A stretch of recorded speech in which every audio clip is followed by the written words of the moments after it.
आपने सुना होगा, बहुत समय से सुप्रीम कोर्ट में कुत्तों के अधिकार पर बड़ी लंबी चर्चा हो रही है। देश के सबसे बड़े वकील लड़ रहे हैं कि कुत्तों का अधिकार कितना होना चाहिए, कितना नहीं होना चाहिए। तो एक जज साहब ने कहा कि हमने आज तक 14 साल के करियर में इंसानों के अधिकार पर इतनी लंबी और इतनी तफसील से बहस नहीं सुनी। ये सुप्रीम कोर्ट के रिकॉर्ड पर है। सबसे पहले तो लक्ष्मण को इस बात के लिए बधाई कि उसने सोचा और ये सोचने की गुस्ताखी की कि जाति की बात तो करनी पड़ेगी। और जब हम लोग जाति की बात करते हैं तो हिस्सेदारी की बात करते हैं। जाति अपने आप में कोई हवाई चीज़ नहीं है। जब 2 दिन पहले भी एक पिछड़े आदमी की चुटिया उखाड़ दी गई कि आप नहीं रख सकते हैं क्योंकि हमारा जो ब्रह्मा से कनेक्शन है वो आपका नहीं हो सकता है, तो ऐसे अंतरिक्ष विज्ञान के दौर में कम से कम हम लोग ज़मीन की बात तो कर ही सकते हैं। यहाँ मुझे एक घटना याद आती है। 2010 में मैं अमेरिका गया था। वहाँ वाशिंगटन में एक म्यूज़ियम है, स्मिथसोनियन म्यूज़ियम। वो वाशिंगटन का इकलौता म्यूज़ियम है जो मुफ्त में देख सकते हैं, और वो इतना बड़ा म्यूज़ियम है कि अगर उसको ठीक से देखा जाए तो 15 दिन लगेंगे। तो वहाँ एक दड़बे के पास मेरी निगाह गई और वो सूअर का एक बाड़ा था, और उसके पास ही एक छोटा सा घर था जो उस दड़बे से छोटा था, और वहाँ पर लिखा हुआ था कि अमेरिकी इतिहास इस बात को स्वीकार करता है कि हमारे यहाँ कालों के घर सूअरों के घर से छोटे हुआ करते थे। हम इसके लिए शर्मिंदा महसूस करते हैं और इसको सुधार करने की कोशिश करेंगे। तो अमेरिका ने, जहाँ हम मानते हैं कि वेस्टर्न सोसाइटी में कोई जाति व्यवस्था नहीं होती होगी, उन लोगों ने इस बात को स्वीकार किया कि हमारे यहाँ कास्ट है, जिसको हम लोग रेस के नाम से जानते हैं। वो दरअसल एक कास्ट थ्योरी वहाँ पूरी है। इजाबेला विल्कर्सन ने उस पर पूरी किताब लिखी। तो वहाँ के लोगों ने एक्सेप्ट किया, और तब जाकर हम वहाँ से आगे बढ़े। अमेरिका के लोगों ने कहा कि नहीं, हमको न्याय की बात करनी पड़ेगी, और उसके बाद पूरा एक आंदोलन खड़ा होता है। अभी हम वहाँ खड़े हैं जहाँ इस देश के लोग इस बात को स्वीकार करने को तैयार नहीं है कि जाति एग्जिस्ट कर रही है, और उससे ज़्यादा जाति के आधार पर शोषण एग्जिस्ट कर रहा है। तो जब तक कि हम ये स्वीकार नहीं करेंगे कि जाति है और जाति के आधार पर शोषण है, तब तक हम लोग शायद अनकॉन्शियस माइंड में संविधान को एक्सेप्ट करने की स्थिति में नहीं रहेंगे। तो ये किताब जो है, जो लक्ष्मण ने लिखी है, वो दरअसल संविधान के उसूलों को बचाने की लड़ाई का एक हिस्सा है। मैं इसको इस तरीके से देखता हूँ, और ये बहुत बड़ी लड़ाई का हिस्सा है जिसके मूल में मनुष्यता है। तो लक्ष्मण को इस बात के लिए ख़ास तौर पर साधुवाद देना बनता है कि उसने बेशक दिल्ली यूनिवर्सिटी से निकाल दिए जाने के बाद ही, लेकिन तफसील से बैठकर इत्मीनान से इस बात पर सोचना शुरू किया कि वो सबसे बुनियादी वजह जिसके कारण भारत के समाज में सबसे ज़्यादा शोषण है, सबसे ज़्यादा गैर बराबरी है, सबसे ज़्यादा अमानुषता है, वो जाति है, और उस पर हमको बात करनी पड़ेगी। तो जैसे ही आप जाति की बात करते हैं, वैसे ही फिर सबसे जो बुनियादी सवाल उठता है वो ये उठता है कि कौन कितना है, किसका हिस्सा कौन खा रहा है। क्योंकि एक मिथ फैलाया गया है पिछले बहुत सारे वर्षों में, और ये मिथ उस संख्या के आधार पर है जिसमें यह कहा जाता है कि पिछड़े वर्ग का हिस्सा ये 2-3 तबके के लोग खा जा रहे हैं, जिसमें यह फैलाया जाता है कि क्रीमी लेयर की वजह से बड़ा नुकसान हुआ है, जिसमें यह फैलाया जाता है कि दलितों के इस तबके का हिस्सा ये 3 जातियां खा जाती हैं। यही आदिवासियों के साथ है। लेकिन जब बिहार में तफसील से जातीय सर्वे हुआ, जो इस देश का आज़ादी के बाद पहला विस्तृत जातीय सर्वे है, जब उसका डेटा सामने आया, तब लोगों को पता चला कि ये सब फर्जीवाड़ा है। तो बिहार जो एक बहुत छोटा हिस्सा है इस देश का, अगर उसके सर्वे से इतनी सारी बातें निकल कर आ सकती हैं, मणिपुर में मैतेई और कुकी का जो झगड़ा चल रहा है, क्या वो जातीय संघर्ष नहीं है? जिस तरीके से असम में मियाँ तबके के खिलाफ लड़ाई चल रही है, बांग्लादेशी के नाम पर लड़ाई चल रही है, पश्चिम बंगाल में एक लड़ाई चल रही है मतुआ समुदाय के नाम पर, ये कैसे पता चलेगा कि किसकी लड़ाई कितनी ज़रूरी है और किसकी लड़ाई प्राथमिकता में आनी चाहिए? तो ये किताब उसकी पहल करती है ये समझने की कि मोर्चे की तैयारी कैसे होनी चाहिए।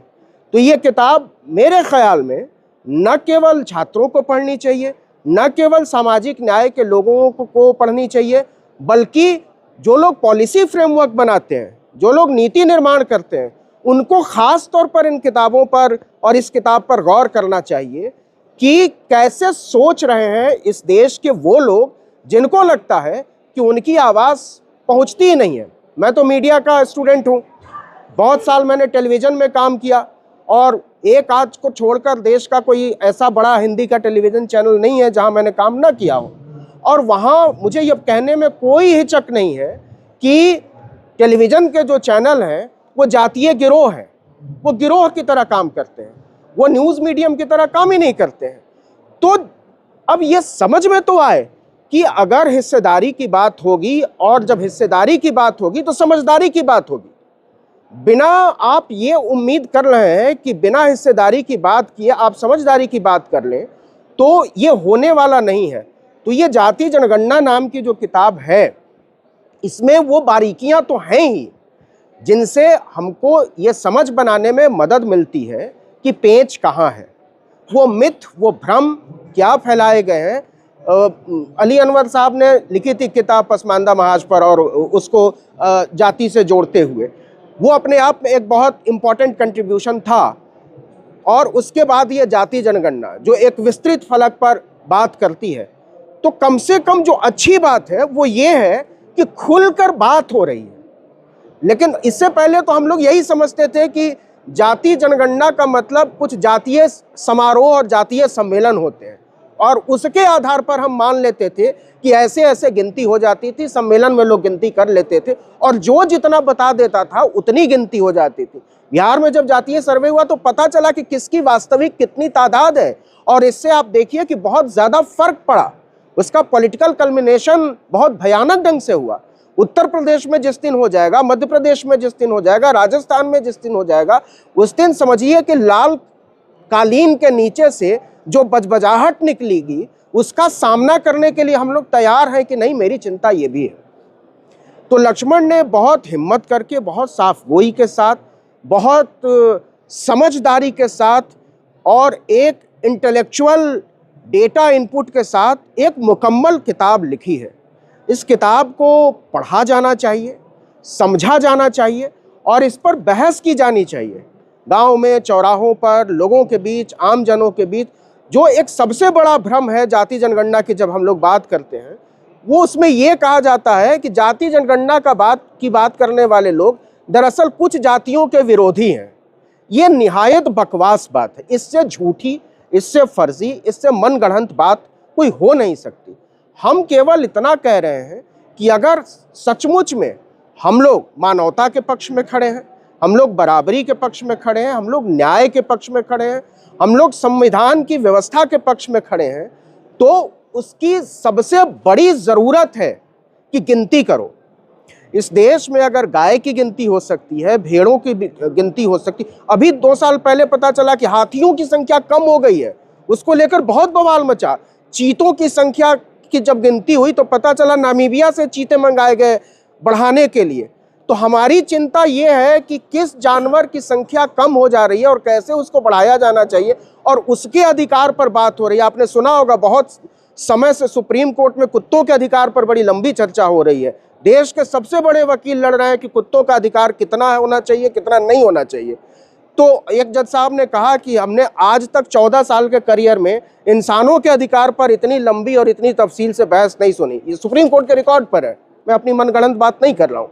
तो अगर सुप्रीम कोर्ट के रिकॉर्ड पर यह बात आ गई है कि इंसानों के हक से ज़्यादा कुत्तों के हक की बात इस देश की सबसे ऊंची अदालत में, इस देश के सबसे ऊंचे वकील, इस देश के सबसे ऊंचे जजों के सामने कर रहे हैं, तो हम लोग तो सबसे नीचे धंसे हुए, धरती से नीचे धंसे हुए लोगों की बात कर रहे हैं। हमारी कोशिश तो केवल इतनी है कि वो धरती से ऊपर तो नजर आए, उनके अस्तित्व को हम लोग गिने तो सही, हम लोग ये माने तो सही कि वो एग्जिस्ट कर रहे हैं, और तब हम लोग तय करेंगे कि वो किस हालत में है, कैसे हैं, और उनके लिए क्या किए जाने की ज़रूरत है और उसकी तरतीब क्या बननी चाहिए। तो एक बार फिर से लक्ष्मण को बहुत बहुत बधाई इस हिम्मत के लिए, इस साफगोई के लिए, इस समझ के लिए। आशीष को बहुत बहुत बधाई इसको कॉन्सेप्चुअलाइज करने के लिए, इतना खूबसूरत कवर बनाने के लिए, और इतनी जल्दी, क्योंकि मैं इस किताब का साझेदार रहा हूँ बहुत शुरू से, इतनी जितनी जल्दी इस किताब के प्रोडक्शन में इसमें तन्मयता के साथ लगा गया है, वो वाकई काबिले तारीफ़, और इसके लिए अलिंद को बधाई दी जानी चाहिए। तो पूरी टीम को अनबाउंड की बधाई, और लक्ष्मण को ख़ास तौर पर, सामूहिक तौर पर मुझे ऐसा लगता है कि ये हम तमाम लोग जो सामाजिक न्याय के पक्षधर हैं, जो मनुष्यता के पक्षधर हैं, जो न्याय के पक्षधर हैं, जो संविधान के पक्षधर हैं, उन सब के लिए ये किताब उत्सव का एक बहाना है, सेलिब्रेशन का एक बहाना है। तो इस किताब को खरीदिए, पढ़िए, लोगों को गिफ्ट करिए, और इन सब से ज़्यादा इस पर चर्चा करिए। खबरों में बने रहने के लिए फोरम 4 को सब्सक्राइब करें और नोटिफिकेशन पाने के लिए बेल आइकन दबाएं।